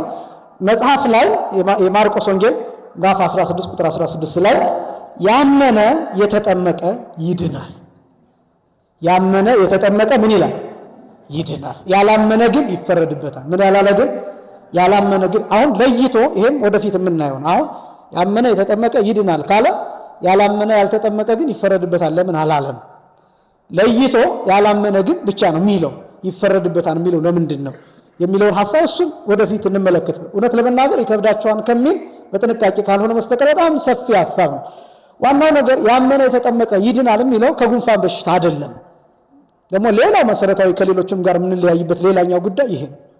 መዳን ከኩላሊት በሽታ መዳን አይደለም፣ ከጉንፋን በሽታ መዳን አይደለም። ከሆነ በሽታ ፈውስና ድህነት ሁለቱ የተለያዩ ናቸው፣ የተለያዩ ናቸው። ድህነት የሚባለው በነገረ መለኮት ቋንቋ ሳልቬሽን ተብሎ የሚጠራ፣ መዳን የሚባለው የሥጋ የነፍስ የመንፈስ የነዚህ ሶስት ነገሮችን መዳን የሚመለከት ነው። ለምሳሌ በዚህ ሳምንት አንዱ ከሚነገረው መጻጉዕ ነው። መጻጉዕ ተፈውሷል እንጂ አልዳነም። እንዳልዳነ ማጠየቂያው ምንድን ነው? ጌታችን ሊሰቀል በነበረበት ጊዜ ምስክር ሆኖ ከቀረበው መካከል መጻጉዕ ነው። ከዛስ ምንድነው ያደረገው? ጌታን እሱ የቅልብልብነቱን አድኖኛል እንጂ ያድነኝ አላልኩትም፣ በዛም ላይ በሰንበት ቀን ነው የፈወሰኝ ብሎ በጥፊ መጥቶታል። መጻጉዕ አልዳንም ነበር፣ ተፈውሶ ነበር እንጂ አልዳንም ነበር። መፈወስና መዳን የተለያዩ ናቸው። መዳን ሲሆን እንደ መጻጉዕ አይደለም የምትሆኑት፣ እንደ ኒቆዲሞስ ነው የምትሆኑት፣ እንደ ኒቆዲሞስ ነው የምትሆኑት። መዳን ሲሆን እንደ ዮሴፍ ዘአርማትያስ ነው የሚኮነው። መዳን የሚባለው እሱ ነው፣ የሥጋ የነፍስ የመንፈስ መጠገን ሲሆን። ስለዚህ ይሄ ያመነ የተጠመቀ ይድናል የሚለው ጸበል ተጠምቆ ይድናል የሚለውን ሐሳብ አይደለም የሚያሳየው። ጸበል የሚጠመቁ ሰዎች ክርስቲያን ያልሆኑ ሰዎችም ጭምር ጸበል ይጠመቃሉ። ሙስሊሞች ጸበል ይጠመቃሉ፣ አይከለከሉም። በነገራችን ማንኛውም ሰው ጸበል መጠመቅ እፈልጋለሁ ብሎ ቢመጣ አይከለከልም። ጸበል ተጠምቆ ቢፈወስ ምናልባትም ያ ሰው ወደ ሃይማኖት እንዲመጣ እድል ሲሆን ስለሚችል ይሄ ተደረገልኝ ብሎ እንዲመሰክር ጥሩ ሊሆን ስለሚችል ተአምር ሆኖ ስለሚጻፍ አይከለከልም። ስጋው ደግሞ መቀበል ግን አይችልም። የማያምን ሰው ዝም ብሎ ደርሶ ጥምቀትን መጠመቅ አይችልም። ስርዓቱ እስኪደርስ ተምሮ ቤተክርስቲያኒቱ ስትወስንለት ካልሆነ በስተቀር። ስለዚህ እያንዳንዱ እንዴት ነው መዳን የሚለው እሱንም መረዳት ይፈልጋል። የማርቆስ ወንጌል ምዕራፍ 16 ቁጥር 16 ላይ ያመነ ይላል መጀመሪያ፣ ከዛ ቀጥሎ የተጠመቀ፣ ከዛ ይድናል፣ ያላመነ ግን ይፈረድበታል። ስለዚህ ጥምቀት ለምንድን ነው የምንጠመቀው? ጥምቀት ስንጠመቅስ የሚከሰተው ምንድን ነው በሰውነታችን ውስጥ? አሁን በ40 ቀን በ80 ቀን ሊሆን ይችላል፣ እሱን ወደፊት እናየዋለን። ስንጠመቅ ስርዓቱን ጨምሮ ቅደም ተከተሉን እሱንም እናሳይ ይሆናል። ግን ጥምቀት ስንጠመቅ በሰውነታችን ውስጥ ምንድን ነው የሚከሰተው? እኛ ምንድን ነው የምንሆነው? ወደ ምንድን ነው የምንለወጠው የሚለውን እሱን ላሳይ። ጥምቀት ለምን እንጠመቃለን? አንደኛ ክርስቶስን ለመልበስ ነው የምንጠመቀው። ክርስቶስን ለመልበስ ነው። ገጠር ያደጋችሁ ካላችሁ እኔ ገጠር ስላደግኩኝ አውቃለሁ። እባብ በክረምት አይወጣም፣ አይንቀሳቀስም። በክረምት የሚለብሰው ልብስ አለ፣ በተፈጥሮ አካሉ ላይ የሚሰራለት ልብስ አለ። ብርድ ይከላከልለታል፣ ዝናብ ይከላከልለታል። የሆነ ቦታ ይሆናል፣ አይንቀሳቀስም፣ ዶርማንት ነው የሚሆነው፣ አክቲቭ አይሆንም በክረምት እባብ። እና በክረምት ውስጥ እንደዛ ይሰነብትና ከዛ ግን ልክ ፀሐዩ ሲመጣ መስከረም ሲመጣ ዝናቡ ሲቆም ክረምቱ ሲያልፍ ምን ያደርጋል? ይሄ ድንጋይና ድንጋይ ያለበት ስንጥቅ በዚያ መካከል ራሱን እያጣበቀ ያልፋል። ከዛ ምን ይሆናል? ይሄ ክረምቱን ሙሉ አካሉ ላይ ሲሰራለት የነበረው ቆዳ ነገር እሱ ግፍፍ ብሎ ይወጣል። እኔ ይሄን በአይኔ ስላየሁ ስታዩት የእባቡ ልብስ እባብ ነው የሚመስለው። በጣም ያስደነግጣቸዋል። በርቀት ስትመለከቱ እባብ ነው የሚመስለው። ግን ይሄ ስለሚታወቅ በረኞቹ የገጠር ልጆች በደንብ ስለምናውቅ ምናልባት ልብሱ ሊሆን ይችላል ብለን ቀስ ብለን መጀመሪያ ድንጋይ እንጥላለን። ድንጋይ ስንጥል ከተንቀሳቀሰ እባቡ ነው፣ ስለዚህ እግሬ አውጭኝ ነው። ካልተንቀሳቀሰ ግን ልብሱ ነው ማለት ነው። አሁንም ቀርበን ድንጋይ እንጥላለን። አሁንም ቀስ አድርገን በዱላ በእንጨት እንነካዋለን። ከዛ ስናነሳው ከተነሳ ልብሱ ነው እና በጣም የሚደንቅ ነው። ራሱን ያድሳል። ይህ አሮጌ ማንነቱን ያስወግዳል፣ አሮጌ አካሉን ያስወግዳል። ከዛ በኋላ ግን በጣም እጅግ በጣም የመስከረም እባብና የቀትር እባብ እጅግ በጣም ከባድ ነው ይባላል። በጣም አክቲቭ ነው የሚሆነው። ተወርውሮ ሰው የሚያጠቃበት አብዛኛውን ጊዜ መስከረምና ጥቅምት አካባቢ ነው እባብ እና ከክረምቱ በኋላ ያን ልብሱን አሮጌነቱን የሚያስወግድበት ነው። መቼስ ጌታ ሲያስተምር እንደምታውቁት እንደ ርግብ የዋህ ከዛስ እንደ እባብ ምን ብልህ ሁኑ ብሎ አስተምሮ ነው። አንዱ ብልህነት የእባብ ብልህነት ይሄ ነው። እባብ ብልህነቱ ምንድን ነው? በተፈጥሮ በደመ ነፍስ የነበረውን አሮጌ ማንነት ማስወገድ እና አዲስ መሆን። ግን ይሄን ለማድረግ በቀዳዳ በኩል ማለፍ፣ በሁለት በሚያጣብቁ ድንጋዮች መካከል ማለፍ፣ በጠባብ ቦታ ማለፍን ይፈልጋል። ጥምቀት እንደሱ ነው። ጥምቀት እንደሱ ነው። ለዚህ ነው ጌታ ሲያስተምር ባው እንተ ጠባብ አንቀጽ በጠባብ በር ምን በሉ ግቡ። ጥምቀት አንዷ ጠባብ በር ተብላ የምትጠራ በተለይ ደግሞ ለትልልቆች ሲሆን ለሕፃናቱ አይደለም፣ ለትልልቆች ሲሆን እድሜያቸው ትልቅ ለሆነ አውልቆ መጠመቅ፣ ስርዓቱን መፈጸም፣ መታዘዝ እነዚህ በጣም ከባድ ናቸው። ጭንቅ ነው ያን ስርዓት መፈጸም። ስለዚህ ጠባብ በር ተብሎ ይጠራል ጥምቀት። እና የመጀመሪያው የምንጠመቀው ክርስቶስን ለመልበስ መጽሐፍ ቅዱስ ምን ይላል? ቆላስይስ ምዕራፍ 3 ቁጥር 9 እና 10 ላይ፣ ገላትያ ምዕራፍ 3 ቁጥር 27 ላይ ቅዱስ ጳውሎስ አሮጌውን ማንነት አስወግዳችሁ አዲሱን ሰው ልበሱ ይላል። ምኑን ነው ልበሱ? አዲሱን ሰው ልበሱ። አሮጌው ማንነት አስወግዳችሁ የመጀመሪያውን አዳም ማለት ነው። ይሄ መርገም የነበረበትን እርግማን የነበረበትን ጥንተ አብሶ የነበረበትን ሞት የገዛውን ያንን አስወግዳችሁ አዲሱን ሰው ክርስቶስን አስወግዱ። አዲሱን ሰው ክርስቶስን ልበሱ። አሮጌውን ሰው አስወግዱ። ቀጥሎ አሮጌውን የአዳም የኃጢአት ማንነት ማስወገድና ትዕግስትን፣ ፍቅርን፣ ትህትናን ገንዘብ ለማድረግ እንጠመቃለን። ሁለተኛ ትዕግስትን፣ ፍቅርን፣ ትህትናን እነዚህ ነገሮች ገንዘብ፣ ሌሎቹ በዚህ ስለሚጠቃለሉ በዚህ ምግባራት ስለሚጠቃለሉ። ሶስተኛ የጌታ ትእዛዝና ትምህርት ስለሆነ እንጠመቃለን። አስቀድሜ የጠቀስኩት ያመነ የተጠመቀ ምን ይላል? ይድናል ብሎ የተናገረው። አራተኛ ዳግም ለመወለድ የዮሐንስ ወንጌል ምዕራፍ 3 ቁጥር 5 ላይ ሰው ከውሃና ከመንፈስ ካልተወለደ ወደ እግዚአብሔር መንግሥት ሊገባ አይችልም። ስለዚህ ዳግም መወለድ አለብን የእግዚአብሔር መንግሥት ለማየት ዘላለማዊ። ያኛው ዘላለማዊ ሕይወት የሚባለው መንግሥተ ሰማያት የሚባለው ረቂቅ ነው። ረቂቅ ስለሆነ ወደዚህ ረቂቅ ማንነት ለመግባት ረቂቅ መሆንን ይፈልጋል። ዘላለማዊ ሕይወት ረቂቅ ነው። መንግሥተ ሰማያት ረቂቅ ነው። መንፈሳዊ ሕይወት ረቂቅ ነው። ስጋው ደግሞ ረቂቅ ነው። እነዚህ ነገሮች ረቂቅ ናቸው። ወደ ረቂቅ ሕይወት ወደ ረቂቅ ምስጢራት ለመግባት ረቂቅ መሆንን ይፈልጋል። ስለዚህ ዳግም መወለድ ሰው ከውሃና ከመንፈስ ካልተወለደ ወደ እግዚአብሔር መንግሥት ሊገባ አይችልም። ይሄ ብቻ ሳይሆን ለስርየተ ኃጢአት በደንብ ልብ ብላችሁ ስሙኝ። ምናልባት ጠንከር የሚለው ደግሞ ይሄ ሊሆን ይችላል። ጥምቀት ለምን እንጠመቃለን የሚለው ነው እያሳየሁ ያለሁት። ለስርየተ ኃጢአት እንዲሰረይ በጸሎተ ሃይማኖት ስንጸልይ ትዝ ይላችሁ እንደሆነ ወነአምን በአሐቲ ጥምቀት ለስርየተ ኃጢአት በሚሰረይባት በአንዲት ጥምቀት ምን እንላለን? እናምናለን። በስንት ጥምቀት? በአንዲት ጥምቀት። ምን በሚሰረይባት? ኃጢአት በሚሰረይባት እናምናለን። አሁን ስርየተ ኃጢአት የሚባለው ምንድን ነው የሚለው ሁለት ነገሮችን ያሳያል። አንደኛው ከቁራኝነት መላቀቅ ነው። ኃጢአት የሚሰረይባት የሚባለው ልብ በሉ። ከቁራኝነት መላቀቅ ማለት አንድ ሰው ሲጠመቅ ምርጫ መረጠ ማለት ነው።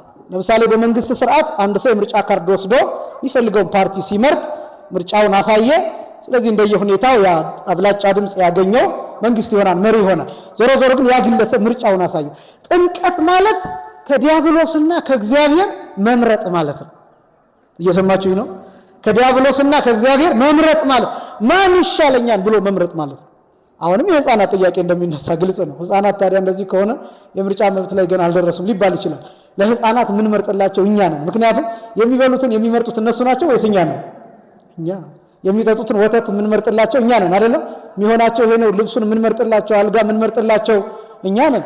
ካደጉ በኋላ ነው። ልክ እንደዛ ሁሉ የሚጠቅማቸውን የሚበጃቸውን እኛ እንደምናደርግ ሁሉ በመንፈሳዊ በሃይማኖትም እኛ እንመርጥላቸዋለን። ካደጉ በኋላ እኮ ምርጫቸው እንደተጠበቀ ነው። በነገራችን ላይ ነፃ ፈቃድ እኮ አለ፣ አይጠፋም። ነፃ ፈቃድ በጥምቀት አይጠፋም። በነገራችን ላይ ወደፊት እንመለከተዋለን። ስለዚህ ፍሬ ጣጣት የሚባለው የመጀመሪያው ከቁራኝነት መላቀቅ ነው። ይሄ ማለት ከቁራኝነት መላቀቅ ማለት ከዲያብሎስ አገዛዝ ከሰይጣን አገዛዝ ነፃ መሆን ማለት ነው። ይሄ ብቻ ግን አለ እንደው ይሄ ይከብዳችሁ እንደሆነ እጨነቃለሁ፣ ግን በጣም ይሄን ብትረዱት እጅግ በጣም ደስ ይለኛል። እንዲህ ይላሉ ሊቃውንቱ ወበጥምቀተ ክርስትና ይከውን ሰብ አግአዜ ፍጹመ እምቅኔተ ሰይጣን ወእም ስልጣነ ዲያብሎስ ወአጋንንቲሁ ርኩሳን ይላል። ወበጥምቀተ ክርስትና ማለት በክርስትና ጥምቀት ሰው ነፃ የወጣ ይሆናል ይላል። ልብ በሉ፣ ነፃ የወጣ ይሆናል ከምን?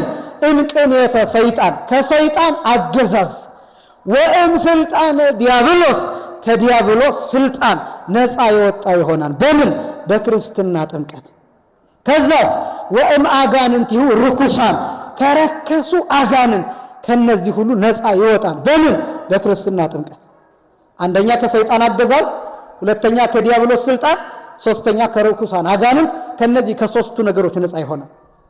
ሰይጣን፣ ዲያብሎስ፣ አጋንንት የሚባሉት የየራሳቸው ትርጉም አላቸው። አጋንንት ተብለው የሚጠሩት ሰዎችም ጭምር ናቸው። በነገራችን ላይ ሰው ራሱ ጋኔን ተብሎ ይጠራል። ልቡሳነ ስጋ ተብለው የሚጠሩ አሁን ነው። ስለዚህ ለማብራራት ጊዜ የለም፣ ሰዓቱም አይደለም፣ የስልጠናውም ክፍል አይደለም። እና አጋንንት የሚባሉት ሰዎችም ጭምር አጋንንት ይባላሉ። ሰምታችሁ ታውቃላችሁ? አቡነ ተክለ ሃይማኖት ጋኔኑን ምን አደረጉት? ዲያቆን አደረጉት ሲባል ሰምታችሁ ታውቃላችሁ? ጋኔኑ ሰው ነው እንጂ ጋኔን ነው በቁሙ። ለምሳሌ ቅዱስ ጴጥሮስን ጌታ አንተ ሰይጣን ከወደ ኋላ ይሂድ ብሎታል አይደለም? ጴጥሮስ ሰይጣን ነው አይደለም? አይደለም። ሰይጣን ተብሎ የሚጠራው ባላጋራ ለማለት መስተጻረር፣ መስተቃረን፣ ተቃራኒ የሆነ የበጎ ነገር ተቃራኒ የሆነ ነገር በሙሉ ሰይጣን ተብሎ ይጠራን እንጂ በቁሙ ዲያብሎስን ብቻ አይደለም ሰይጣን ብለን የምንጠራው። እና የሱ ሰራዊት የሱ ተከታዮች ከሆኑት ሁሉ ነፃ ይወጣል ይልና እስመ መንፈሰ ክርስቶስ ይላል ይቄድሶ ለሰብ ዘተወልደ በፍቶተ ልደት ዘስጋ ወይሬስዮ አምሳለ ስጋ ስብሐቲሁ ለቃል ዘተወልደ ዘእንበለ ፍቶት ይላል። እኔ በጣም ነው የሚገርመኝ ይሄ ክርስትና ጥምቀት የሚባለው በምንጠመቅበት ጊዜ ጥምቀቱ የሚያደርገን በስጋ ሩካቤ፣ በስጋ ፈቃድ፣ በስጋ ስራ፣ በስጋ ምኞት የተወለደውን ሰው ያለ ሩካቤ የተወለደውን የክርስቶስን አምሳል አካል ያደርገዋል ይላል ጥምቀት። እደግመዋለሁ። በክርስትና ጥምቀት ሰው ከሰይጣን አገዛዝ፣ ከዲያብሎስ ስልጣን፣ ከረከሱ አጋንንት ነፃ ይሆናል። ነፃ ከሆነ በኋላ ያ ሰው ምን ይሆናል? ያ ክርስቲያን ምን ይሆናል ሲባል የሚጠመቀው የልጅነት ጥምቀት በስጋ ፍቃድ ከተወለደበት ስልጣን ይለየውና ክርስቶስ ያለ ሩካቤ ያለ ዘር የተወለደበትን ልደት በመንፈስ ቅዱስ ይሰጠዋል። ክርስቶስ የተወለደበትን የልደት ሁኔታ ይሰጠዋል። ይህንን ላሳያችሁ ትንሽ እዚች ላይ ብቻ ጊዜ ልፈጅ እችላለሁ። ለምሳሌ የዮሐንስ ወንጌል ምዕራፍ 1 ቁጥር 14 ላይ ቃል ስጋ ሆነ የሚል ታገኛላችሁ። ቃል ስጋ ሆነ፣ ቃል ምን ሆነ? ስጋ ሆነ የሚል ቃል ታገኛላችሁ። ይሄ ቃል በቃል ሲገለጥ ረቂቁ ገዘፈ ማለት ነው። የዚህን ትርጉም የት እንደምታገኙት ታውቃላችሁ? ሰው ከውሃና ከመንፈስ ካልተወለደ ቅድም ያልኩት ወደ እግዚአብሔር መንግሥት ሊገባ አይችልም። እንዴት ሰው እንዴት ከውሃ ይወለዳል? ሰው እንዴት ከመንፈስ ይወለዳል ብላችሁ ብትጠይቁ መልሱ ምን እንደሆነ ታውቃላችሁ? ቃል ስጋ ሆኗል ነው መልሱ። ቃል ስጋ ሆኗል። ሰው ከውሃና ከመንፈስ ተወለደ ማለት ምን ማለት ነው? ረቀቀ ማለት ነው። የትኛው? ግዙፉ ምን ሆነ? ረቀቀ። ይሄ ግዙፍ አካሌ በጥምቀት ረቀቀ፣ በልጅነት ጥምቀት ረቀቀ፣ በዳግም ልደት ረቀቀ፣ በእግዚአብሔር ቃል ኃይል ረቀቀ። እንዴት ነቃጥበብ የሚባል ሰው፣ መምህር ይስሐቅ የሚባሉ ሰው፣ አባ ወልደ ሥላሴ የሚባሉ ሰው እንዴት በልጅነት ረቀቁ ብላችሁ ብትጠይቁ መልሱ ቃል ስጋ ሆኗል። ረቂቁ ገዝፏል። ረቂቁ ከገዘፈ ግዙፉም ረቀቀ። ረቂቁ ምን ካላልኳችሁ ከገዘፈ ግዙፉ ምን አለ? ረቀቀ። መልሱ ይሄ ነው። እኛ እንዴት እንረቃለን ለሚለው መልሱ እሱ ገዝፎ የለም ወይ? ያ የማይጨበጠው፣ ያ የማይዳሰሰው፣ ያ የማይታየው አካላዊ ቃል፣ ያ ረቂቅ ቃል፣ ያ በአጭር ቁመት በጠባብ ደረት ተወስኖ ታየ አይደለም ወይ? ተበላ አይደለም ወይ? ተጠጣ አይደለም ወይ? ተዳሰሰ አይደለም ወይ? ተገረፈ አይደለም ወይ? በቡጢ ተመታ አይደለ ወይ? ራቁቱን መስቀል ላይ ተሰቀለ አይደለ ወይ? ደም ፈሰሰ አይደለ ወይ? ስጋ ተቆረሰ አይደለ ወይ? በጲላጦስ ፊት ቆመ። የሄሮድስ ወታደሮች ሰበቱበት አይደለ ወይ? ምን ሆኖ?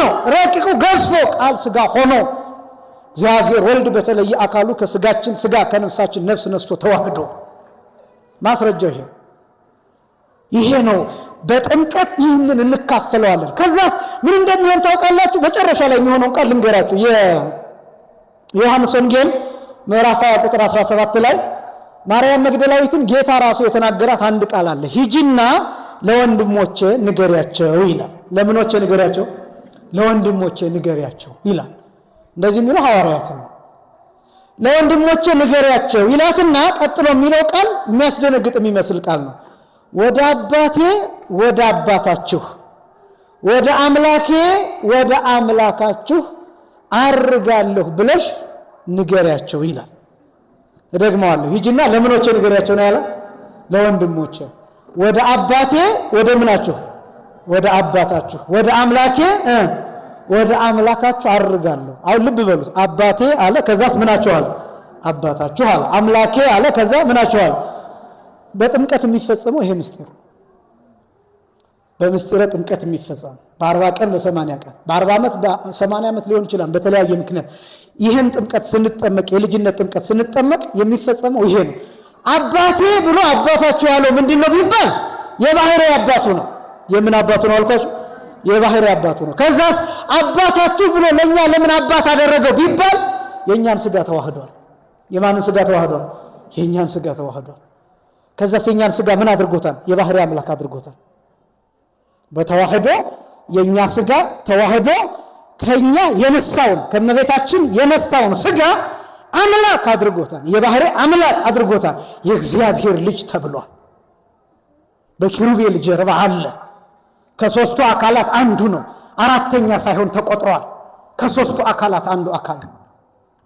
ስለዚህ አባታችሁ ሲል የኛን ስጋ ተዋህዶ የራሱ አድርጎታል። ስለዚህ በስጋ በኩል ዘመዳችን ስለሆነ አባቱን አባታችን አድርጎ ሰጥቶናል። ስለዚህ እኛ ስንጸልይ ምን ብለን እንጸልያለን? ምናችን ነው እንላለን? በቃ አያችሁ፣ ይሄን ስልጣን አገኘ። ይሄን ስልጣን ማግኘት የሚቻለው በጥምቀት ብቻ፣ በጥምቀት ብቻ። ለዚህ ነው ቅዱስ ጳውሎስ ሲናገር ገላትያ ምዕራፍ 4 ከቁጥር 4 ጀምሮ አባ አባት ብለን የምንጠራበትን የልጅነት መንፈስ በውስጣችን ላከ። ይሄን መንፈስ መቀበል የሚቻለው መቼ ነው? ከውሃና ከመንፈስ ስንወለድ ብቻ። ያን ጊዜ ምን ማለት ይቻላል? አባት ብሎ መጥራት ይቻላል። የእውነት አባት፣ የእውነት አባት። ይሄ ብቻ አይደለም፣ አምላኬ ብሎ ከዛ ደግሞ አምላካችሁ ይላል። አምላኬ ብሎ ለምን ጠራው ቢባል ቅድመ ተዋህዶ፣ ከተዋህዶ በፊት ስጋ ፍጡር እንደነበረ ለማጠየቅ። ልብ በሉ፣ ጥንቃቄ ይፈልጋል። ከተዋህዶ በፊት ፍጡር ማለት ምን ማለት ነው ቢባል እመቤታችን ፍጡር ናት አይደለችም? ፍጡር ናት። ስጋንና ነፍስን የነሳው ከማን ነው? ጌታ ከእመቤታችን ነው። ከመንሳቱ በፊት በእመቤታችን በቅድስት ድንግል ማርያም ባህሪ፣ አካል፣ ማንነት የነበረው ስጋ ፍጡር ነው። ከተዋህደው በኋላስ በተዋህደው ጊዜ አምላክ አደረገው። ምን አደረገው? አምላክ አደረገው። እዚህ ላይ ጥንቃቄ ይፈልጋል። ስጋ በጊዜ ተዋህዶ አምላክ አድርጎታል፣ አክብሮታል። በተዋህዶ ከበረ የሚባለው ይሄ ነው። በዚህ ጊዜ ከፋፍሎ ፍጡር እንደዚህ የሚሉ አገላለጦች ትክክል አይደሉም። ትክክለኛው አገላለጥ ምንድነው? ስጋ ቅድመ ተዋህዶ ፍጡር ነው። ቅድመ ተዋህዶ ምንድነው? ቅድመ ተዋህዶ ማለት ከተዋህዶ ምን ማለት ነው? በፊት ማለት ነው። ከተዋህዶ በፊት ፍጡር ነው። በተዋህዶ ጊዜ ግን አምላክ አድርጎታል። እንዲህ ሲባል ደግሞ ተለውጧል ማለት አይደለም። ስጋን ለውጦታል ማለት አይደለም። ልክ እኛ ወረቀት አቃጥለን አመድ እንደሚሆነው አይነት አይደለም። እንደዛ አይነት አይደለም። እንበለ ውላጤ ብለን እንገልጠዋለን። እንበለ ውላጤ ማለት ያለ መለወጥ ማለት ነው። ቃል ስጋ ሆነ ሲባል ቃል ወደ ስጋነት ተለውጦ ማለት አይደለም። ስጋ ወደ ቃልነት ተለውጦ ማለት አይደለም። መለወጥ የሚባል ነገር የለም። በተአቅቦ በመጠባበቅ ስጋ የቃልን ርስት ገንዘብ አድርጎ ቃል የስጋን ርስት ገንዘብ አድርጎ ስጋ በቃል ርስት ገብቶ ቃል በስጋ ርስት ገብቶ ይህን በባልና በሚስት ምሳሌ ላሳያችሁ። ባልና ሚስት በስርዓተ ተክሊል በስርዓተ ቁርባን ሲጋቡ ከሁለትነት ወደ ስንትነት ይመጣሉ? ወደ አንድነት። በተዋህዶ ስንት ይሆናሉ? አንድ አካል ይባላሉ። ሰዎቹ ስታያቸው ስንት ናቸው? ሁለት ናቸው። በምስጢር ግን ስንት ናቸው? አንድ ናቸው። በእርግጥ ይሄ ሁለት አካል የሚለውን የሚመለከት አይደለም። ደግሞ ከተዋህዶ በኋላ ሁለት አካል ብላችሁ እንዳትወስዱት። ግን ከተጋቡ በኋላ የባል አካል ለሚስት ነው፣ የሚስት አካል ለባል ነው። ይሄን ተዋህዶ ጠለቅ ብዬ ማስረዳት አልችልም፣ ለአንዳንዱ ጸያፍ ሊመስል ስለሚችል። ልክ እንደዚህ የቃል ርስት ለስጋ ሆኗል፣ የስጋ ርስት ለቃል ሆኗል ሳይለወጡ። ከዛስ እኛ ስንጠመቅ በስጋ በኩል ስጋ ከቃል የወሰደውን ርስት እንካፈላለን። በጣም እኮ አስደናቂ ነው። ከዛ ምን እንደምንባል ታውቃላችሁ? የጸጋ አምላክ እንባላለን። የጸጋ ምን እንባላለን? አምላክ። የባህሪ አምላክ አይደለም፣ የጸጋ አማልክት ተብለን እንጠራለን። እንዴ በጣም በጣም በጣም የሚደንቁ ነገሮች ናቸው ያሉት፣ ለማስረዳት የሚከብዱ። ስለዚህ ጌታ ምንድነው ያለው? አባቴ አባታችሁ፣ አምላኬ አምላካችሁ። አምላኬ ብሎ ለምን ጠራ ቢባል የተዋሃደው ስጋ ይዞት የተነሳው ስጋ ይዞት የሚያርገው ስጋ ወደ ሰማይ ይዞት የሚሄደው ስጋ ኪሩቤል የሚያመሰግኑት አሁንም የሚመሰግነው ስጋ በኋላም ለፍርድ የሚመጣው ከመለኮት ጋር የተዋሃደው ስጋ ያልተለየው ስጋ ከተዋህዶ በፊት ምን ነበር ብያቸዋለሁ? ፍጡር ነበር። ስለዚህ አምላኬ ብሎ ጠራ። የተዋሃደው ስጋ ከሰማይ የመጣ አይደለም። በጣም ብዙ ነገሮችን የሚያሳይ ነው ይሄ። ምክንያቱም በዛ ዘመን ይነሱ የነበሩ መናፍቃን በተለይ መጀመሪያው ክፍለ ዘመን በሁለተኛው በሶስተኛው ክፍለ ዘመን ይነሱ የነበሩ ሰዎች ስጋ ከላይ ነው የመጣው፣ እንዴ እግዚአብሔር እንዴት ብሎ የሰውን ስጋ ይዋሃዳል? እንዴት ይሰሩ ሰው እኮ ርኩስ ነው እያሉ የሚናገሩ። ይሄ ብቻም አይደለም፣ ራሷን እመቤታችንን ክብር ይግባትና ከሰማይ ነው እንጂ የመጣችው ከሰው አልተገኘችም፣ ከትዳር አልተገኘችም።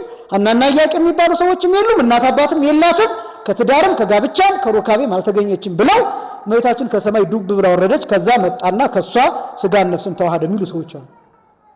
ይሄ ብቻ ሳይሆን አይ አንዳንዶቹ ደግሞ አዎ ድንግል ማርያም የምትባል ሴት አለች፣ ከሐናና ከኢያቄም ተወልዳለች፣ ግን በሷ ማህፀን ስጋ ከሰማይ አመጥቶ ከዛ በሷ ማህፀን ሰርቶ ልክ እንደ ኬክ ጋግሮ እንደ ዳቦ ጋግሮ እንደ እንጀራ ጋግሮ ልክ እንደዛ ተዋሃደ እንጂ ከሷ ስጋን ነፍስን አልነሳም የሚሉ ሰዎች ትመለከታላችሁ። መጽሐፍ ደግሞ የኢየሱስ እናት እያለ ይገልጣታል። እናትነት የሚገለጠው በዚህ ስለሆነ ስለዚህ በጣም ብዙ ክህደቶች ነበሩ። እነዚህን ሁሉ ክህደቶች አፈር ድሜ የሚያበላው ቃል አምላኬ አምላካችሁ የሚለው ቃል ስለ ቃሉ አምላካችን እግዚአብሔር ስም የተመሰገነ ይሁን።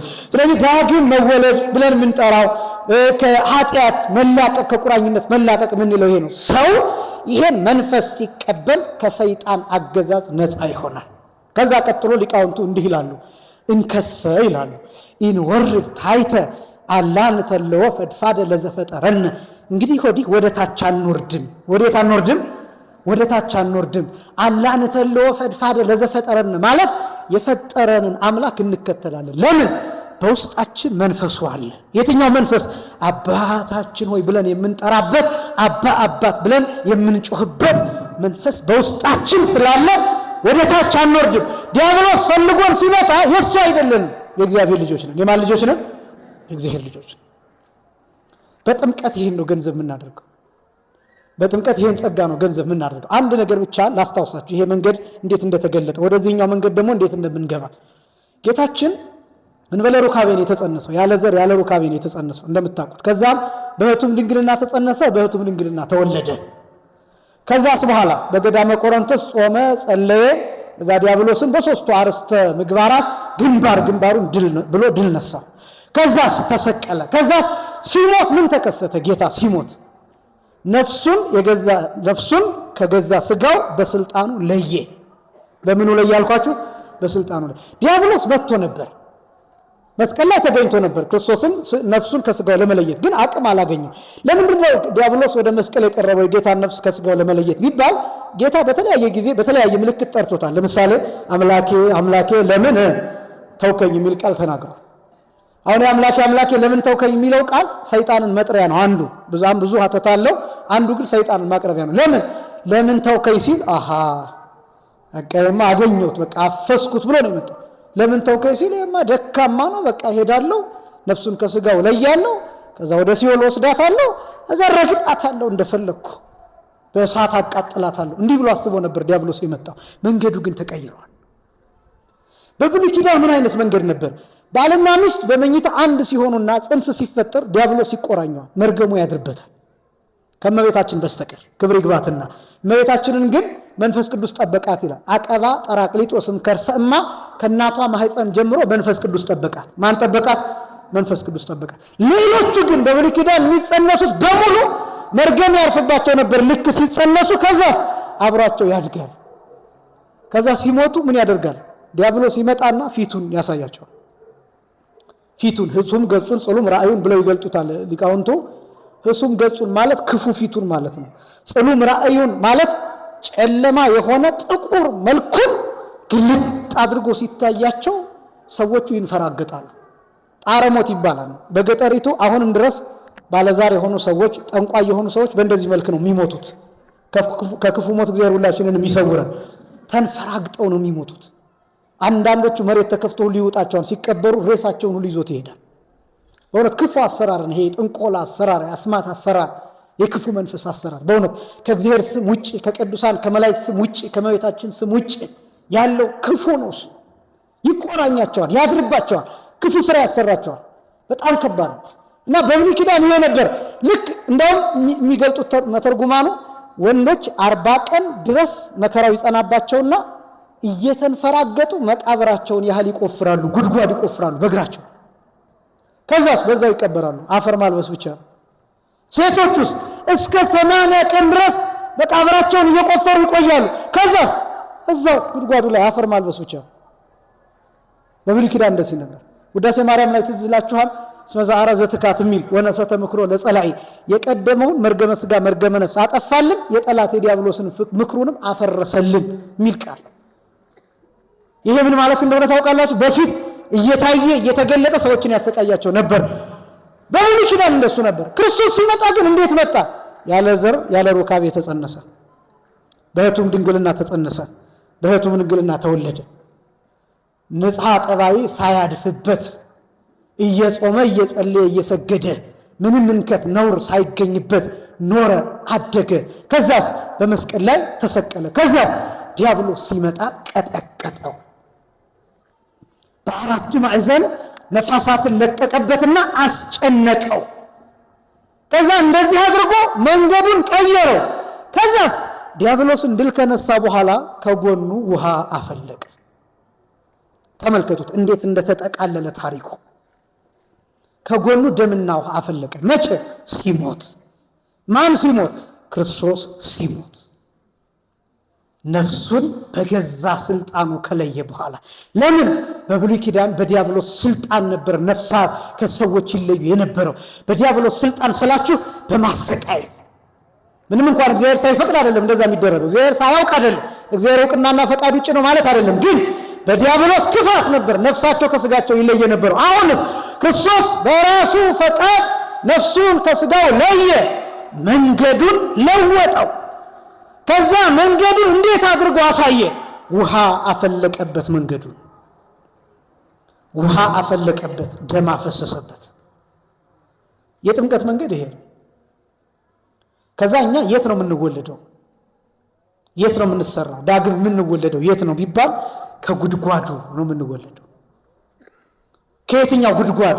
የለንጊኖስ ጦር የተሰካበት የጌታ ቀኝ ጎን ጉድጓድ፣ ውሃ የፈለቀበት የጌታን ቀኝ ጎን ጉድጓድ፣ ደም የፈሰሰበት የጌታ ቀኝ ጎን ጉድጓድ፣ መላእክት ጽዋ የደቀኑበት የጌታ ቀኝ ጎን ጉድጓድ። ይሄ ነው የተወለድንበት። ትዝ ይላችኋል የዮሐንስ ወንጌል ምዕራፍ 4 ላይ ከሳምራዊቱ ሴት ጋር ጌታ ቃለ ምልልስ ሲያደርግ እኔ የምሰጥሽን ውሃ ብትጠጪ የማያስጠማ ነው እና ይህን ብታውቂ ኖሮ አንቺ ራስሽ እንዲህ ባልተከራከርሽም ነበር እያለ ቀለል አድርጎ ራሱን እየገለጠላት ምን እንዳለችው ታውቃላችሁ? ሳምራዊቷ ሴት አንተኑ ተአቢ እሚያዕቆብ አቡነ ዘወሀበነ ዘንተ አዘቅተ ነው ያለችው። አሁን አንተ ይህን ጉድጓድ ከሰጠን ከያዕቆብ ልትበልጥ ነው ያለችው። አሁን አንተ ይህን ጉድጓድ ከሰጠን ከያዕቆብ ልትበልጥ ነው አለችው። ያዕቆብ ትልቅ ሰው ነው፣ የሚከበር የዮሴፍ አባት ነው። የዘራቸው መነሻ ነው። ልክ ነው። ቅዱስም ነው ጻድቅም ነው።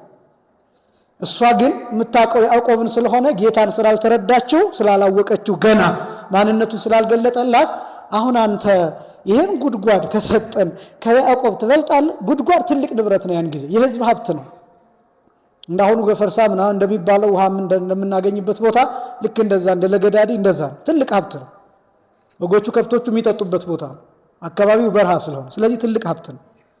ስለዚህ ያ ትልቅ ጥሪት ስለሆነ አሁን አንተ ይህን ጉድጓድ ከሰጠን ከያዕቆብ ትበልጣለህ አለችው።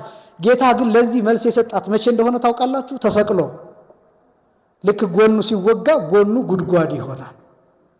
ያ የማያስጠማ ውሃ ያለው ከጎኑ መፍለቅ ይጀምራል። ከዛ ይሄ ውሃ እስከ ዓለም ፍጻሜ ድረስ ሳይቋረጥ እየተጠጣ ይኖራል።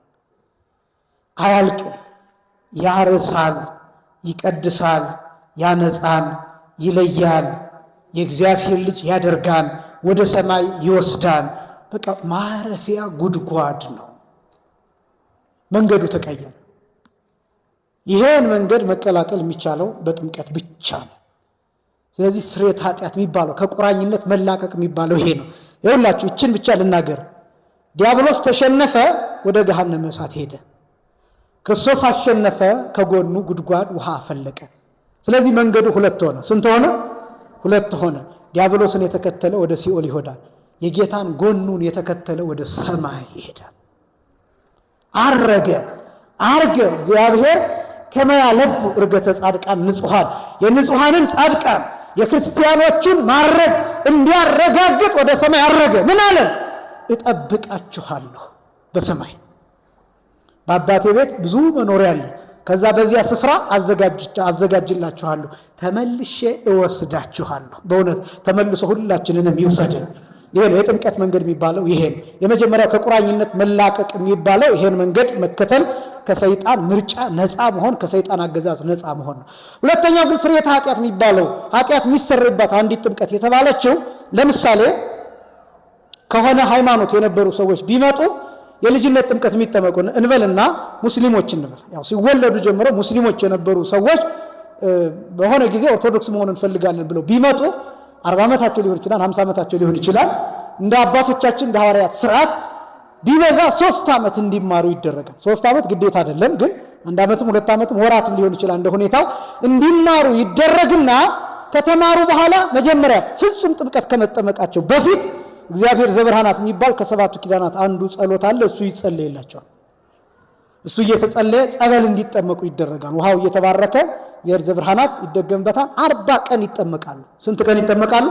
40 ቀን ይጠመቁና ከ40 ቀን በኋላ ፍጹም ጥምቀት፣ የልጅነት ጥምቀት፣ የክርስትና ጥምቀት እሱን እንዲጠመቁ ይደረጋል። እነዚህ ሰዎች ግን ንስሐ አይገቡም። ምን አይገቡም አልኳቸው? ከዛ በፊት 100 ሴት አግብቶ ሊሆን ይችላል፣ ሰው ገሎ ሊሆን ይችላል፣ ምንም ነገር አድርጎ ሊሆን ይችላል። ንስሐ አይገባም። ቀኖና ማይሰጠው ትምህርቱን ብቻ ይማራል። ያ ምግባር ግን መጥፎ እንደሆነ እንዲተወው ይነገረዋል፣ በጽኑ ይነገረዋል። ከዛስ ልክ ሲጠመቅ ከዛ በፊት የነበረው ኃጢአት ሁሉ ይሰረይለታል። ግልጽ ነው። በነገራችን ላይ ከዛ በኋላ ያሉ ሰዎች በተለያየ ምክንያት የቤተ ክርስቲያኒቷ ከፍተኛ ማዕረግ ራሱ የሚደርሱበት ጊዜ ይኖራል። እንደ ሁኔታው እንደየ አስፈልጊነቱ ብዙ ታሪኮች አሉ። እንደዚህ አይነት እንደነ ቅዱስ አትናቴዎስ አይነት ታሪኮች አሉ። ከሌላ የመጡ ከአረማዊነት ከሌላ እምነት መጥተው ክርስቲያን ሆነው በጵጵስና በፕትርክና የቀጠሉ በጣም ብዙዎች አሉ። እና ስለዚህ ያ ኃጢአት ስርየተ ኃጢአት የሚባለው ኃጢአት በሚሰረይባት የሚለው ሁለተኛው ነው። የመጀመሪያው ቁራኝነት ከሰይጣን አገዛዝ፣ ሁለተኛው ግን ከሌላ ሃይማኖት የሚመጡ ሰዎች ከዚህ በፊት ይህን ሰርታችኋልና ይህን ያህል ስገድ፣ ይህን ያህል ጾም፣ ይህን ያህል ጸልይ አይባሉ። ይሄ ስራ መጥፎ ነው፣ ከዚህ በኋላ ይሄን እንዳትሰራ፣ ነገር ግን ለልምምድ እስከዚህ ሰዓት ጾም፣ እስከዚህ ሰዓት ጸልይ፣ ይሄን ጸልይ፣ ይሄን አድርግ፣ በቅዳሴ ጊዜ እስከ ጻኡ ንዑሰ ክርስቲያን ይሄ ወንጌል ተነበው እስከሚያልቅ ድረስ እስከዚያ ድረስ እንዲያስቀድስ ይደረጋል። ለምን? ስርዓቱን እያየ ልምምድ እንዲያደርግ ማለት ነው። ስለዚህ ስርየተ ኃጢአት የሚለው እሱን ነው። ጥምቀት ለምን እንጠመቃለን? አንደኛ ክርስቶስን ለመልበስ፣ ሁለተኛ የጌታን ትእዛዝና ትምህርት ስለሆነ፣ ሶስተኛ ኃጢአት እንዲሰረይ ይህንን አብራራ፣ አራተኛ ጌታን በመከራው የምንመስልበት ስለሆነ የሚጠመቅ ሰው ብቅ ጥልቅ ብሎ ይህን ቃል በቃል ሮሜ ምዕራፍ 6 ከቁጥር 1 ጀምሮ ቤታችሁ ስትገቡ አነቡት። በሞቴ ቤታችሁ ስትገቡ ሮሜ ምዕራፍ 6 ቁጥር 1 ጀምሮ ያለውን አንብቡት። ሳምንትም ይህንን ስለምንገልጥ አንዱ የጥምቀት ዋና የመጽሐፍ ቅዱስ ሐሳብና መልእክትም ይሄ ስለሆነ ጌታን በመከራው የምንመስልበት ስለሆነ ለምሳሌ የሚጠመቅ ሰው 3 ጊዜ ብቅ ጥልቅ ብሎ ይጠመቃል። አሁን እነዚህ ነገሮች ያው አባቶቻችን እንደሚሉት እየየም ሲደላ ነው ይባላል። ይሄ ክርስትና ቤት ባለበት የቤተክርስቲያኑ የአገልግሎት ቤቶቹ በተሟሉበት ማለታችን እንጂ እነዚህ ባልተሟሉበት ጊዜ ግን በእንባ ጥምቀት ይደረጋል። ወደፊት እናየዋለን። በደምም ጥምቀት ይደረጋል። ልጆቻቸው ጣታቸውን ሰንጥቀው በደም ያጠመቁ እናቶች አሉ። ወደፊት ታሪካቸውን ነግራቸዋለሁ። ልጆች ሳይጠመቁ ብላ በመርከብ ይዛቸው እየተጓዘች ማዕበል ሞገድ ተነስቶ መርከቡን ሊደፍነው ሲል በቃ መሞታችን ነው ብላ ተስፋ ቆርጣ ልጆች ልጅነት ሳያገኙ ሊሞቱ ነው ብላ ካህን የለም ብቻዋን ናት ጣቷን እጇን ሰንጥቃ ደም አፍስሳ ልጆቿን ያጠመቀች እናት አለች። በረከቷ በሁላችንም ላይ ይደረብን። እነዚህ ነገሮች ሁሉ ሲደሉ የሚደረጉ ናቸው። ግድ ላይሆን ይችላል። ነገር ግን ስርዓት ስለሚያስፈልግ እንደ ስርዓት ሲፈጸም ግን ያ ስርዓት እንዴት ይፈጸማል የሚለው ደግሞ ህግ ስላለው ያ ስርዓት ሲፈጸም ብቅ ጥልቅ ተደርጎ እንዲጠመቅ ይደረጋል። ክርስቶስ የኛን በደል ይዞ ወደ መቃብር የመውረዱ ምሳሌ ነው። ከዛስ መውጣታችን ደግሞ ክርስቶስ በደላችንን ቀብሮት በትንሣኤ ሕያው ሆኖ የመነሳቱ ምሳሌ ነው። ክብር ለስሙ ይሁን። ይህንን የምናሳይበት ነው። ወደፊት በደንብ እንገልጠዋለን። ከዛ የቤተክርስቲያን አባል ለመሆን ጥምቀት የምንጠመቀው የቤተክርስቲያን አባል ማህበር ለምን የቤተክርስቲያኒቷ ማንኛውም ጉዳይ ላይ ስልጣን ስለሚኖረን ጸጋን ለመቀበል የምስጢራት ሁሉ በርና መግቢያ ጥምቀት ነው። ለምሳሌ ያልተጠመቀ ሰው ካህን መሆን አይችልም። ያልተጠመቀ ፓትርያርክ መሆን አይችልም። ያልተጠመቀ ጳጳስ መሆን አይችልም። ያልተጠመቀ ሰባኪ መሆን አይችልም። ዘማሪ መሆን አይችልም። ያልተጠመቀ ሰው የቤተክርስቲያኒቷ አገልጋይ መሆን አይችልም። ምንም ነገር እነዚህ 12ቱ ማዕርጋት የሚባሉት መሳተፍ አይችልም።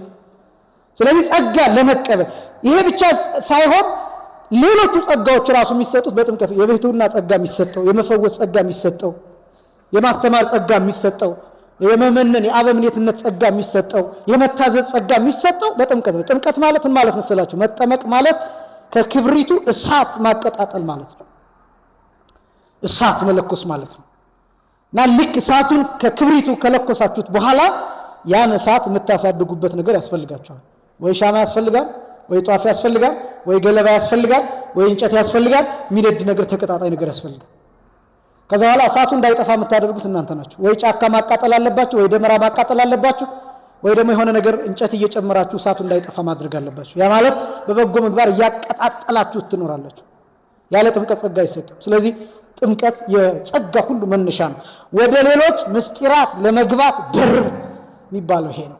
ጸጋ የሚለውን አብራራና ሳምንት ከዛ በኋላ ጥምቀት እንዴት ይከናወናል የሚለውን ጨርሰን ምስጢረ ሜሮንን ደርበን እንደ ጊዜያችን የሜሮንን ምስጢር ደግሞ አይተን ሜሮን እንዴት ተገኘ፣ እንዴት ይከናወናል፣ ለምንድነው ጥቅሙ የሚለውን እሱን ሳምንት ከዚህ ከጥምቀቱ ማጠቃለያ ጋር አድርገን እዛ በኋላ ወደ ቀጣዩ ክፍል እንሄዳለን ማለት ነው። ስለዚህ ጥምቀት ለምን እንጠመቃለን? ክርስቶስን ለመልበስ የጌታ ትእዛዝና ትምህርት ስለሆነ ኃጢአታችን እንዲሰረይ ከቁራኝነት እንድንላቀቅ የጌታን መከራ የምንመስልበት ስለሆነ የቤተክርስቲያን አባል የምንሆንበት ስለሆነና ጸጋ የምንቀበልበት እንዲሁም ደግሞ ወደ ሌሎች ምስጢራት ለመግባት ለምሳሌ ምስጢረ ተክሊል የሚፈጸመው፣ ምስጢረ ቁርባን የሚፈጸመው፣ ንስሐ የሚፈጸመው፣ ቀንዲል የሚፈጸመው እነዚህ ነገሮች ሁሉ የሚፈጸሙት ሰውየው ክርስቲያን ከሆነ ብቻ ነው። ክርስቲያን ለመባል ደግሞ መጠመቅ አለበት።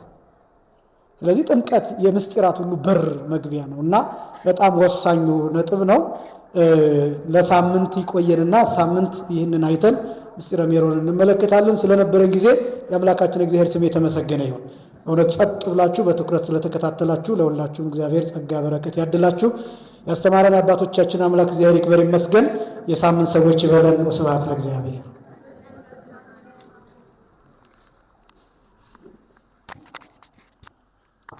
ላስተማሩን ለመምህራችን ለመጋቤ ሐዲስ መምህር